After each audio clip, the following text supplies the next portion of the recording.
નરેન્દ્રનાથ હતું. તેમનો જન્મ કોલકાતાના કાયસ્થ કુટુંબના 12 જાન્યુઆરી 1863 રોજ થયો હતો. તેમના માતાનું નામ ભુવનેશ્વરી દેવી અને પિતાનું નામ વિશ્વનાથ દત્ત હતું. નરેન્દ્રનાથ ખૂબ રૂપાળા હતા. ગોળ ભરાવદાર ચહેરો, મોટી તેજસ્વી આંખો, તંદુરસ્ત શરીર, મધુર અવાજ એ એમની ઓળખ હતી. તેઓ ભણવામાં તેજસ્વી હતા અને તેમને વાંચવાનો ખૂબ જ શોખ હતો. તેઓ કોઈ પુસ્તક એકવાર વાંચી લેતા તો તે પુસ્તક યાદ રહી જતું. તે નીડર હતા. પોતે જ્યાં સુધી અનુભવ ન કરે ત્યાં સુધી કોઈ વાતને સાચી માનતા નહીં. નરેન્દ્રનાથને બસ એક જ ધૂન હતી કે મારે ઈશ્વરને જોવા છે. તેણે ગુરુની શોધમાં ઘણા વ્યક્તિઓને મળ્યા, પણ તેને તેનાથી સંતોષ થયો નહીં. જે એકવાર રામકૃષ્ણ પરમહંસને મળ્યા ત્યારે તેમને તેના સાચા ગુરુના દર્શન થયા.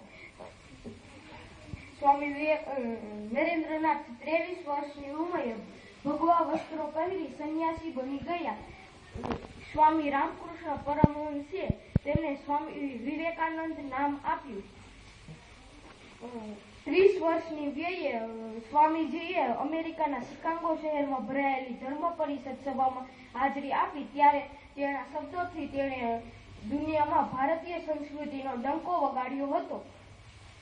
ત્યારે અમેરિકાથી સ્વામી વિવેકાનંદ પાછા આવ્યા ત્યારે લાખો લોકો તેમને ઉમળકાથી સ્વાગત કર્યું હતું. સ્વામી વિવેકાનંદે તેમના ગુરુ રામકૃષ્ણ પરમહંસ નામ પરથી રામકૃષ્ણ મિશન શરૂ કર્યું હતું.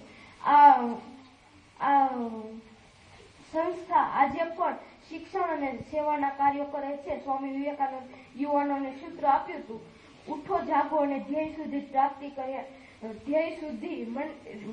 પ્રાપ્તિ સુધી મંડ્યા રહો.